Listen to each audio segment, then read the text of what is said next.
Welcome dear rockers, कैसे हो आप सभी। तो आज हम लेकर आ चुके हैं आपके लिए ये मूवी, नाम ये रहा आपके सामने। तो कहानी की शुरुआत अनबू नाम के बच्चे से होती है जो कि तीसरी क्लास में पढ़ता है। बड़ा ही शरारती बच्चा है दोस्तों अनबू। माता पिता को परेशान करना उसकी तो ड्यूटी बन गई है। आज भी वो सुबह सुबह अपनी ऑनलाइन क्लास चालू करके बैठा, जहाँ उसकी क्लास में जेनी नाम की लड़की भी ज्वाइन होती है। जेनी बताऊं वैसे अनबू की क्रश है, वो उसको बहुत ज्यादा पसंद करता है। जी हाँ दोस्तों, आजकल के बच्चे बड़े स्मार्ट बन चुके हैं। हम इस उम्र में कंचे खेला करते थे और यहाँ ये क्रश बना के बैठे हुए हैं। कोई बात नहीं। अब अनबू टीचर के सामने ही जेनी को मैसेज करके हर्ट्स भेजने लग जाता है और टीचर उसको डांट लगाते हुए कहती है, ओ ये क्या कर रहे हो अनबू, ये सब सीखते हो क्या यहाँ स्कूल में? पढ़ने का मन नहीं करता क्या? यहाँ क्लास हो रही है। तो अनबू सीधे सीधे टीचर से कह देता है कि टीचर आपका लेक्चर देखो कितना बोरिंग लगता है, इसलिए बस टाइम पास कर रहा हूँ। अब ये सुनकर टीचर कहती है, रुको अभी तुम्हारे मम्मी पापा को बुलाकर तुम्हारी शिकायत करती हूँ, रुको जरा, सर पे चढ़ा के रखा हुआ है ना उन्होंने तुम्हें, रुको। तो टीचर दोस्तों अनबू के पिता गोकुल को फोन लगाकर खूब सुनाती है कि आपके बेटे को समझाइए, आप आइंदा ऐसी बात की ना तो निकाल देंगे स्कूल से। जिसपे गोकुल टीचर से माफी मांगता है कि देखो आइंदा कभी मेरा बेटा ऐसा नहीं करेगा। एंड दोस्तों गोकुल की बात की जाए तो वो एक किराए के घर में रहता है और घर घर डिलीवरी करने का काम करता है। उसकी अकेले की सैलरी से घर चलना बहुत ही मुश्किल है, इसलिए उसकी पत्नी ग्लोरी साड़ी वगैरह बेचने का काम करती है। जहाँ कहीं बाजार लगे वहाँ स्टॉल लगाकर वो साड़ियाँ बेचती है। मतलब दोनों खूब मेहनत करते हैं ताकि अनबू को एक अच्छी जिंदगी दे सके। ग्लोरी तो हफ्तों हफ्तों के लिए घर से दूर रहती है, क्योंकि जहाँ कहीं बाजार लगा वहीं आसपास घर लेकर उसको रहना पड़ जाता है। खुद की दुकान खरीदने की कोशिश में सालों लग गए, लेकिन ये कोशिश उनकी अभी तक पूरी नहीं हुई, क्योंकि उनको लगता है कि हम कोशिश तो कर रहे हैं लेकिन अभी भी अनबू को वो जिंदगी नहीं दे पा रहे जैसा हम उसको देना चाहते थे। तो ग्लोरी अनबू को फोन करके कहती है, बेटा अच्छे से पढ़ाई करना, अच्छे से पढ़ोगे तो मैं तुम्हें डेली पिज्जा ऑर्डर करके दूंगी, लेकिन हाँ कभी भी टीचर की दोबारा शिकायत आई ना तो पिज्जा बर्गर सब बंद हो जाएगा। पर शरारती अनबू फोन पर तो कहता है कि माँ मैं ऐसा कभी नहीं करूंगा, पक्का प्रॉमिस। लेकिन दोस्तों फोन कट होते ही अपना स्केटबोर्ड लेकर घर में ही चलाने लग जाता है, जिस वजह से जो तेल का डिब्बा था वो टूट जाता है और सारा का सारा तेल घर के फर्श पर फैल जाता है। ये देखकर अनबू पता है क्या करता है, तुरंत स्केटबोर्ड को साइड में रखकर चुपचाप लैपटॉप हाथ में ले लेता है ताकि ये लगे कि पढ़ाई कर रहा है, वरना तो आज उसको खूब डांट पड़ेगी। अब शाम को गोकुल घर आता है, थका आ रहा है यार, काम से आदमी आता ही है थका हुआ, और वो जैसी जमीन पर गिरा हुआ तेल देखता है ना उसे गुस्सा आ जाता है अपने बेटे पर। वो अनबू से कहता है कि मना किया था ना मस्ती करने के लिए, फिर ये कैसे हो गया? बताओ जरा किस चीज से तोड़ा है तुमने इस डब्बे को? अरे तुम्हें पता भी है कितना बड़ा नुकसान हो गया, तेल कितना महंगा आता है। लेकिन यहाँ अनबू बताने को तैयार ही नहीं होता। वो कहता है कि मैंने माँ को बता दिया है, आपको नहीं बताऊंगा। तो गोकुल कहता है कि अच्छा झूठ बोलना भी सीख गया है तो। इतना कहकर वो उसको थप्पड़ मार देता है दोस्तों आज पहली बार। और फिर होना क्या था, अनबू मुंह फुलाकर खुद को कमरे में बंद कर लेता है। तब गोकुल ग्लोरी को फोन करके कहता है कि क्या तुम्हें अनबू ने बताया था कि तेल के डब्बे के बारे में कि वो गिरा वगैरह वगैरह? तो ग्लोरी कहती हाँ बताया था, बहुत रो रहा था वो, इसलिए मैंने उसको माफ कर दिया। ये सुनकर गोकुल को काफी बुरा लग जाता है कि मैंने बिना मतलब के उसको थप्पड़ मार दिया, जबकि उसने अपनी माँ को बता दिया था। नहीं मुझे ऐसा नहीं करना चाहिए था। तो वो ग्लोरी से उसका हालचाल पूछता है कि तुम बताओ तुम कैसी हो? तो वो कहती है हाँ मैं सब ठीक हूँ, मैं डेली स्टॉल से कैब बुक करती हूँ और घर आ जाती हूँ, जिसे मैंने कुछ दिनों के लिए किराए पर ले लिया है, और जगह भी बहुत अच्छी है ये। जबकि दोस्तों पता है आपको, ग्लोरी झूठ कह रही होती है। वो डेली बस से घर पर आती है और स्टॉप पर बस से उतरने के बाद काफी लंबी अंधेरी गली से पैदल चल कर जाती है अपने घर, जो घर भी कोई अच्छे एरिया में नहीं होता। लेकिन वही वाली बात है ना, पैसे बचाने के चक्कर में ग्लोरी यहीं पर रहती है और गोकुल से झूठ कह रही है कि यहाँ सब बढ़िया है, मौज मस्ती है, मस्त। तो गोकुल से भी पूछते हैं वो, तुमने खाना खाया क्या? वो कहते हैं हाँ खा लिया है। जबकि दोस्तों वो भी बिना खाकर सो जाता है, क्योंकि है ही नहीं आमदनी कहीं। लेकिन अनबू की हर एक ख्वाहिश पूरी करते हैं दोनों माँ बाप। बेचारे माता पिता कितनी मुश्किलों से अपना जीवन गुजार रहे हैं, जितना हो सके तकलीफ उठाकर थोड़े पैसे बचा रहे हैं ताकि अपने बेटे को अच्छी जिंदगी दे सके। लेकिन उनके बेटे को देखो कोई परवाह ही नहीं है उनकी। अब गोकुल अनबू को मनाने के लिए जाता है कि बेटा मुझसे गलती हो गई, माफ कर दो, देख देख देख तेरा फेवरेट खाना बनाया मैंने, चल खा लेते हैं। लेकिन अनबू नहीं मानता और घर के बाहर खेलने चला जाता है, वो भी गोकुल को घर में लॉक करके। दोस्तों अनबू कहता है कि आप और माँ दोनों के दोनों बुरे हो, मुझे कहीं घुमाने नहीं लेकर जाते, अकेले रहते रहते बोर हो चुका हूं मैं, इसलिए मुझे आपसे बात नहीं करनी। सही भी है दोस्तों, दोनों माता पिता अपने बच्चे को अच्छी जिंदगी देना चाहते हैं, लेकिन वो उसके साथ समय बिता नहीं पाते। हाँ माँ हफ्तों बाहर रहती है और पिता शाम को घर आता है। पूरा दिन बेचारा अनबू अकेला रहता है। यही अकेलेपन ने उसको जिद्दी और बदमाश बना दिया। तो वहीं गोकुल अपने बेटे की बात सुनकर कहता है कि ठीक है बेटा, तू दरवाजा तो खोल ले, मैं अभी लेकर चलता हूँ तुझे घुमाने के लिए, जहां तू बोले, रोड ट्रिप पर जाएंगे, मस्ती करेंगे। तो अनबू हो जाता है खुश और अब बाप बेटे दोनों मिलकर बाइक पर सवार रोड ट्रिप के लिए निकल जाते हैं। गोकुल का इरादा तो था कि बस आसपास घूमकर वापस घर आ जाएंगे, उसको कुछ चीज दिला दूंगा, मैं खुश हो जाएगा। लेकिन बाहर आते ही गोकुल को एक आदमी दिखाई देता है जो कि लोन एजेंट है, और उसको देखकर गोकुल तुरंत वहां से भागने लग जाता है, क्योंकि गोकुल ने कुछ पैसे लोन लिए थे दोस्तों। काफी टाइम से कोशिश कर रहा है वो कि लोन क्लियर हो जाए, लेकिन फिलहाल तो उसके बस का नहीं है क्लियर करना। पर नियम तो नियम होता है, टाइम पर पैसे ना मिलने पर वो लोन एजेंट गोकुल के पीछे पड़े हुए हैं। वो एजेंट जैसे ही गोकुल को देखता है तो वो भी अपनी गाड़ी उसी ओर घुमा लेता है और गोकुल का पीछा करना शुरू, जो देखकर गोकुल अपनी बाइक की रफ्तार को और तेज कर देता है। मतलब ऐसा लगता है कि वो बाइक चलाना ही उड़ा रहा है। अनबू कहता है कि वाह पापा, आप तो बिल्कुल सुपर हीरो, मजा आएगा और तेज चलाओ। इस तरह ये दोनों भागते भागते बहुत दूर निकल जाते हैं, लेकिन अभी भी अनबू का मन नहीं भरा होता है घूमकर। तो गोकुल ग्लोरी को फोन करके कहता है कि यहाँ से थोड़ी दूर मम्मी पापा का घर है, एक काम करता हूँ वहीं कुछ दिनों के लिए चले जाते हैं हम। लोन एजेंट 2-3 बार घर पे चक्कर लगाएंगे,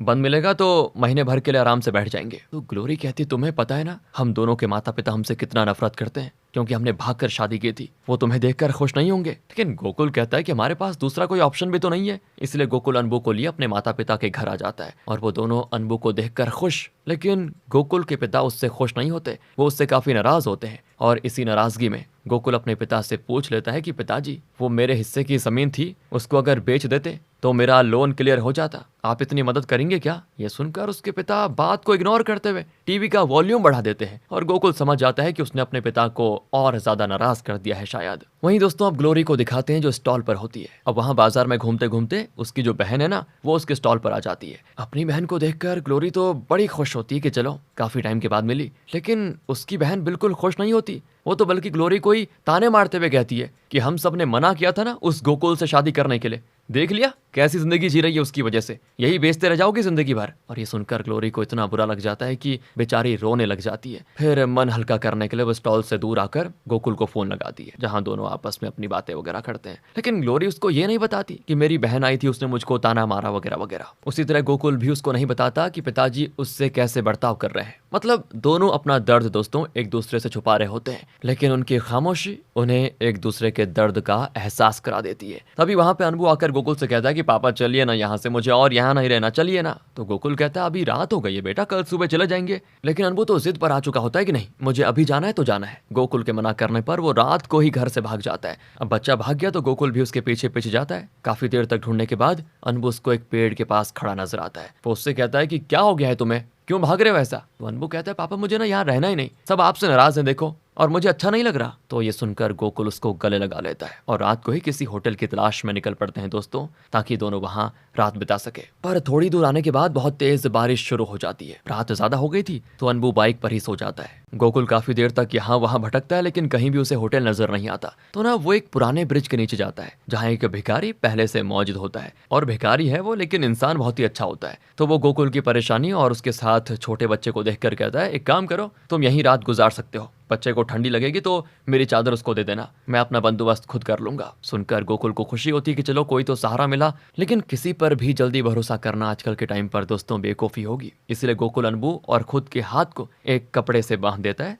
ताकि उसकी अगर आंख लग जाए तो कोई अनबू को कहीं लेकर ना जा सके। इसके बाद वो ग्लोरी से बात करने लग जाता है। वो अपने हालात नहीं बताता कि वो अभी कहाँ पर है, किस भिखारी के साथ है, बस इतना कहता है कि अभी वो 5 स्टार होटल में ठहरा हुआ है, जहाँ ताज़ी हवा चल रही है। बताओ यार। ये भी कहता है कि पहाड़ चारों तरफ से अपनी आगोश में लिए हुए हैं, बहुत ही सुंदर नज़ारा है। तो ग्लोरी भी कहती है मैं भी अभी होटल में कैंडल लाइट डिनर कर रही हूँ, जबकि दोस्तों असल में उसका किराए के घर में ना लाइट भी नहीं है, और घर में कैंडल जलाकर वो होटल से लाया हुआ खाना खा रही होती है। ये दोनों बहुत सारी चीज़ें कुर्बान कर रहे हैं ताकि अनबू को खुश रख सके, उसको अच्छी जिंदगी दे सके, जबकि उन दोनों को ये नहीं पता कि अगर अनबू को उन दोनों का साथ जी भर के मिले ना तो वो वैसे ही खुश हो जाएगा, उसको नहीं चाहिए फैसिलिटीज वगैरह। आजकल दोस्तों एक कपल बच्चे की जिम्मेदारियां संभालने में ऐसे बिजी हो जाते हैं ना कि अपने बच्चों पर ध्यान ही नहीं दे पाते, और फिर सोचते हैं कि शायद वो अपने बच्चों को अच्छी जिंदगी नहीं दे रहे। यही चीज गोकुल और ग्लोरी के साथ हो रही है। लेकिन अब डर इस बात का है कि दोनों को इस बात का एहसास हो तब तक देर ना हो जाए। अब अगली सुबह की बात है, गोकुल की जैसी आंख खुलती है ना, उसको अनबू कहीं नजर नहीं आता। साथ ही वहां दोस्तों वो भिखारी भी नहीं होता। अनबू गोकुल बिल्कुल हैरान, वो भागा भागा यहाँ वहां अनबू को ढूंढता है, कभी ब्रिज के उस तरफ कभी यहाँ, लेकिन कहीं नहीं मिलता। पर तब अनबू खुद उसको आवाज लगाकर कहता है कि देखो पापा मैं यहाँ हूँ। अनबू पहाड़ी के ऊपर खड़ा होता है दोस्तों, और उसको देखकर तब गोकुल की जान में जान आती है, क्योंकि उसको लग रहा था कि बेटा गया आज। तब वो भिखारी गोकुल और अनबू के लिए नाश्ता वगैरह लेकर आता है। ये देखकर गोकुल को बुरा भी लगता है कि यार मैंने भिखारी को चोर समझ लिया था, वो उससे माफी भी मांगता है लेकिन बताता नहीं है किस चीज के लिए माफी मांग रहा है। फिर माफी मांगकर अनबू के साथ वहां से चला जाता है। अब थोड़ी दूर आते ही अनबू को सामने एक तालाब नजर आता है। उसको देखते ही सीधे अनबू तालाब में नहाने चला जाता है क्योंकि मस्ती छा रखी थी उसको। गोकुल के लाख समझाने पर भी उसकी वो एक नहीं सुनता और गोकुल जाकर उसको लाना तो चाहता है लेकिन प्रॉब्लम यह है कि उसको तैरना नहीं आता, तो बस वो वहीं पे खड़ा रह जाता है। तो वहीं पर अनीता नाम की एक महिला कपड़े धो रही होती है। वो गोकुल को देखकर कहती है, अरे गोकुल, पहचाना मुझे? हम दोनों साथ में एक ही क्लास में पढ़ते थे, बड़े दिनों के बाद मुलाकात हो रही है यार। अब गोकुल भी अनीता को देखकर खुश हो जाता है। तो अनीता अनबू को अपने पास बुलाकर कहती है, तुम्हें पता है बेटा, मैं और तुम्हारे पापा ना रिलेशनशिप में थे लेकिन बाद में हमारी मुलाकात नहीं हुई। कई सालों के बाद अब मिल रहे हैं हम। तो अनबू कहता है, पापा आप तो बड़े चालू निकले हैं, मुझे डांट लगाया करते हैं जैनी को लेकर, लेकिन अपनी सच्चाई कभी किसी को नहीं बताई। हाँ, आप तो मुझसे भी 2 कदम आगे निकले, अब तो आपकी सच्चाई सामने आ चुकी है। तो गोकुल कहता है, पापा कैसे मजाक उड़ाते हैं, छोड़ूंगा नहीं तुझको। इस तरह इनकी मजाक चलती है दोस्तों। अब अनीता गोकुल से कहती है, मेरा घर पास ही में है, क्यों ना वहां पे चले, खाना वगैरह खा लेते हैं। तो गोकुल भी इस पर मान जाता है। अनीता की बात करूं तो वो अपने पति और बेटे के साथ रहती है। अनीता का बेटा और अनबू दोनों एक दूसरे से बात करके दोस्त बन जाते हैं। अनबू कहता है, क्या तुम्हारे पापा कभी तुम्हें डांट लगाते हैं वैसे? तो अनीता का बेटा कहता है, पापा डांट? नहीं नहीं, मम्मी पापा दोनों मुझसे बहुत प्यार करते हैं, हमेशा मेरे साथ रहते हैं, कभी मुझसे दूर नहीं जाते। अब ये सुनकर अनबू को थोड़ा जलन हो जाती है, उसको अच्छा नहीं लगता। सोचता है कि मेरे साथ तो मम्मी पापा कभी रहते ही नहीं, टाइम ही नहीं बताते अच्छे से, अक्सर परेशान होकर मुझे डांट लगाते रहते हैं, जो कि मुझे बिल्कुल अच्छा नहीं लगता। इतनी बातें वो कह भी देता है और उदास हो जाता है। तो अनीता का बेटा कहता है कि अरे तू उदास क्यों हो रहा है, मैं हूं ना, चलना मस्ती करते हैं कुछ। और फिर वो दोनों मिलकर खूब मस्ती करते हैं। आज ऐसा है कि पहली बार अनबू ने घर की 4 दीवारी से निकलकर बाहर के मजे लिए हैं दोस्तों। पहली बार किसी दोस्त के साथ खेला है वो। सच में यार, आज अनबू की खुशी देखने लायक थी। अब खाना खाते समय अनबू अपने पिता से कहता है कि पापा, वो जैनी है ना, उसका घर पास ही में है, तो क्यों ना हम उसके घर भी चलें। आपकी गर्लफ्रेंड से तो मैं मिल लिया, मेरी गर्लफ्रेंड से भी तो मिल लीजिए, अब आपकी बारी है। ये सुनकर अनीता कहती है, वाह अनबू, क्या बात है, बिल्कुल अपने पिता पर गए हो तुम, तुम्हारे पिता भी ना अपने टाइम पर बिल्कुल ऐसे ही थे। अब खुद की बेइज्जती होता देखकर गोकुल कहता है, ठीक है, ज्यादा बेइज्जती करने की जरूरत नहीं है, ले जाऊंगा तुझको जैनी के घर पर। इसके बाद जब दोनों यहाँ से जाने वाले होते हैं ना, तो गोकुल को पता चल जाता है कि अनबू अपना जूता कहीं गिरा लिया। काफी महंगा जूता था उसका, जो अनबू ने जिद की वजह से लिया था, जबकि घर वाले नहीं दिला रहे थे उसको। लेकिन अब वो जूता गुम हो गया, बड़ी प्रॉब्लम हो गई यार। जो देखकर गोकुल अनबू पर खूब चिल्लाता भी है कि कहाँ क्यों इतने वो रहते हो तुम केयरलेस। पिता की डांट और गुस्से से अनबू का दिल टूट जाता है। अब अनीता का पति दूसरा जूता लाकर देता भी है दोस्तों अनबू को, ताकि वो घर जा सके। लेकिन अनबू अभी भी नाराज है। वो अपनी माँ से फोन पे बात करते हुए कहता है कि माँ, मुझे और अकेला नहीं रहना, मुझे आप दोनों के साथ रहना है, ताकि मैं भी खुश रह सकूं। अनीता आंटी अपने बेटे के साथ हमेशा रहती है, जिससे वो बहुत ही खुश रहता है, पता है आपको। मुझे भी हमेशा आप दोनों के साथ ही रहना है। आप लोग मेरी हर ख्वाहिश तो पूरी करते हो, वो सही है, लेकिन खुद भूखे रह जाते हो। लेकिन मुझे कभी भूखा नहीं सुलाया आपने। मैं ये भी जानता हूँ कि आपने मेरी ख्वाहिशें पूरी करने में कोई कमी नहीं रखी, लेकिन माँ बाप के बगैर रहना, ये कमी मेरे लिए सबसे बड़ी है। माँ, इस कमी को पूरा कर दीजिए आप प्लीज। फिर मैं आप लोगों से कुछ नहीं मांगूंगा कभी भी, और कभी ऐसा कुछ नहीं करूंगा जिससे आप लोगों को परेशानी हो। बस मुझे अकेला मत छोड़िए। सुनकर आज ग्लोरी के दिल पे लग जाती है, उसे बहुत ही बुरा लगता है। वो अनबू को समझाती है कि बेटा तुम फिक्र मत करो, जल्दी बाजार खत्म होने वाला है और ये होते ही मैं घर आ जाऊंगी। तो गोकुल भी फिर अनबू को समझाता है और उसका मूड ठीक करने के लिए उसे आइसक्रीम ला कर देता है कि इसको खा लो बेटा, गुस्सा खत्म हो जाएगा। मैं हूं ना तुम्हारे साथ, तुम मेरे बहादुर बेटे जो हो। चलो तुम्हारी गर्लफ्रेंड जैनी के घर चलते हैं, चलो। तब जाकर अनबू का थोड़ा मूड फ्रेश होता है। अब जैनी के घर आते गोकुल हैरान दोस्तों, क्योंकि वो घर बहुत ही आलीशान, बहुत ही बड़ा है, बिल्कुल एक महल जैसा। महंगी महंगी गाड़ियां खड़ी है वहां पर, और इसी महल में जैनी बिल्कुल शान की जिंदगी गुजारती है। उसको किसी भी चीज की टेंशन नहीं थी। ये देखकर गोकुल को बुरा लग जाता है कि काश मैं भी अनबू को इस तरह की जिंदगी दे पाता, वो कितना खुश रहता। लेकिन हमारी वजह से हमारे अनबू को इतनी परेशानियों का सामना करना पड़ रहा है। जैनी का भी अनबू सबसे अच्छा दोस्त है दोस्तों, और जैनी के माता पिता बहुत ही अच्छा इंसान है, तो वो गोकुल और अनबू को बहुत ही अच्छे से स्वागत करते हैं, बिल्कुल एक मेहमान की तरह उनको ट्रीट करते हैं। अनबू भी जैनी के साथ ज्यादा खुश होता है। दूसरी तरफ ग्लोरी का काम आज पूरा हो चुका है, तो वो अपना सामान पैक कर रही होती है ताकि आज ही अनबू से मिल सके और उससे मिलकर उसको खूब प्यार दे सके। इतने दिन काम करके उसने करीब 40,000 रुपए कमा लिए थे, जिससे लोन क्लियर हो जाएगा। पर जैसे ही वो ये खुशखबरी गोकुल को देने उससे फोन पर बात कर रही होती है, इतनी देर में उसका पैसों वाला बैग दोस्तों गायब। और ये देखकर ग्लोरी एकदम हैरान, घबरा जाती है कि ये नहीं हो सकता, मेरी इतनी मेहनत की कमाई कहाँ चली गई। इतने दिन अनबू से दूर रहकर काम करने आई थी, लेकिन सारा का सारा पैसा 1 सेकंड में चोरी हो गया। पर तभी वहां पर उसकी ही स्टॉल पर काम करने वाली लड़की आती है। वो उससे माफी मांगते हुए कहती है कि दीदी माफ कर देना, मैंने ही आपके पैसे चुराए हैं। वो मेरे भाई का एक्सीडेंट हो गया था, इलाज के लिए पैसे चाहिए थे, इसीलिए मैंने ये हरकत की। पर जब मैं थोड़ी दूर पर गई तो मेरी हिम्मत नहीं हुई, क्योंकि आपने ये पैसे बड़ी मुश्किल से कमाए हैं, इसलिए मैं सारे पैसे आपको देने आ गई। ये सुनकर ग्लोरी को काफी बुरा भी लगता है और वो कुछ हजार रुपए उस लड़की को थमाते हुए कहती है, इससे अपने भाई का इलाज करा लेना, अगर कम पड़े तो मांग लेना, मैं दे दूंगी, लेकिन कभी चोरी मत करना। ये सुनकर लड़की भी बड़ी खुश हो जाती है कि ग्लोरी कितनी अच्छी इंसान है। अब ग्लोरी गोकुल को फोन करके बताती है कल सुबह 7 बजे तक मैं पहुंच जाऊंगी वहां पर। गोकुल कहता है ये तो बहुत ही अच्छी बात है, मैं अनबू को लेकर आ जाऊंगा तुम्हें लेने के लिए। ग्लोरी भी खुश। अब अगली सुबह गोकुल और अनबू बाइक पर सवार होकर ग्लोरी को लेने के लिए निकल पड़ते हैं। जहां रास्ते में अनबू गोकुल से कहता है कि पापा, मैंने आपसे हमेशा कहा कि सिगरेट छोड़ दो, मेरी बात मानती क्यों नहीं आप? अगर आपने सिगरेट नहीं छोड़ी ना तो मैं आपसे कभी बात नहीं करूंगा। गोकुल कहता है ठीक है बेटा, छोड़ दी, खुश, चल चलते हैं तेरी मम्मी को लेने के लिए, वरना लेट हो जाएगा। इसके बाद गोकुल अनबू को एक चाय की दुकान पर बिठाकर कहता है काम कर, तू यहीं पर है, मैं 2 मिनट में आया बस। इतना कहकर गोकुल थोड़ी दूर आकर फिर से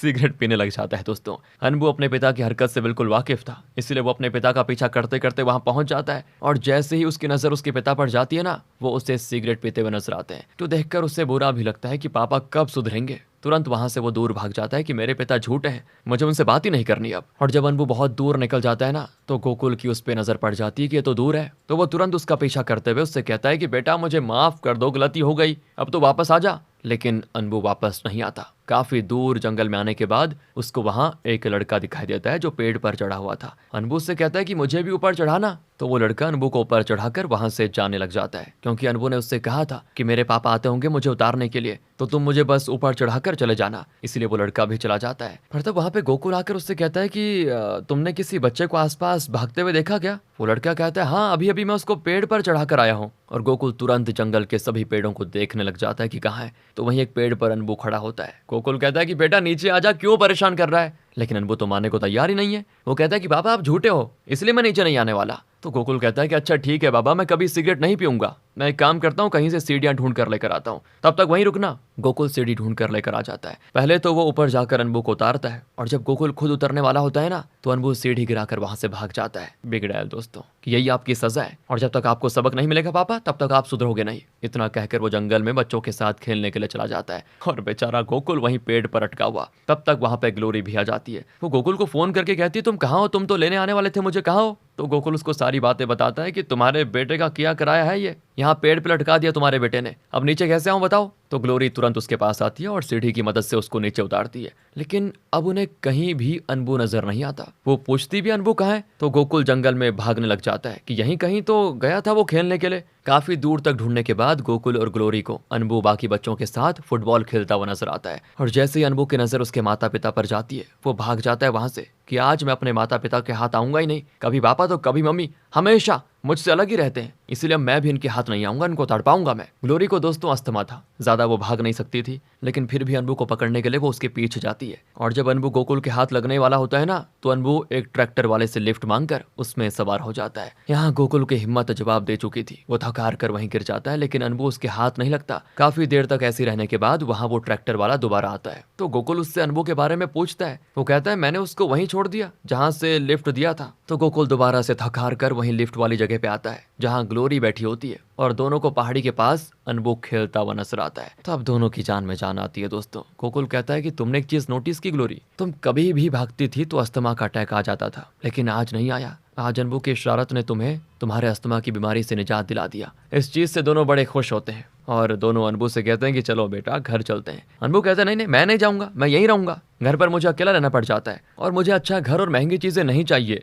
मुझे आप दोनों चाहिए, बस वही मेरे लिए सबसे बड़ी चीज है। तो हम यहीं शिफ्ट हो जाते हैं। अब ये सुनकर आज पहली बार गोकुल और ग्लोरी को एहसास होता है कि एक अच्छी जिंदगी देने के चक्कर में जो जिंदगी अनबू को माता पिता के प्यार से मिलती, उसमें कहीं ना कहीं हम चूक गए। बच्चों के लिए दोस्तों माता पिता का प्यार ही सब कुछ होता है और माता पिता बच्चों को एक अच्छी जिंदगी देने के चक्कर में बस भागते रह जाते हैं, कमाते रह जाते हैं, दिन रात काम करते जाते हैं और इसी भागा दौड़ी में जिंदगी निकल जाती है, पता ही नहीं चलता और बाद में सिर्फ पछताने के अलावा कुछ नहीं बचता। आज अनबू ने ऐसा सबक गोकुल और ग्लोरी को सिखा दिया है ना, जिसे शायद उन्हें पहले ही समझ लेना चाहिए था। अगर वो समझ जाते तो आज अनबू को माता पिता के प्यार से दूर नहीं रहना पड़ जाता। इंसान के पास जो चीज होती है उसे उसमें ही खुशियां ढूंढनी चाहिए। जो पास में है उसको छोड़कर दूसरों की तरह बनने की कोशिश में इंसान को सिर्फ परेशानियां होती हैं और कुछ नहीं, जो कि गोकुल और ग्लोरी के साथ हो रहा है दोस्तों। पर सही समय पर उनको सीख मिली और अब दोनों अनबू को जी भर के प्यार देंगे, जिसे अनबू को सबसे ज्यादा जरूरत थी। और इसी तरह ये मूवी जिंदगी के सबक को सिखाते हुए यहाँ पर खत्म हो जाती। बाकी आप बताइए, आप तो होशियार हैं, कमेंट्स में आपका स्वागत है। मिलते हैं आपसे अगली वीडियो में, ध्यान रखिएगा अपना and finally thanks for watching.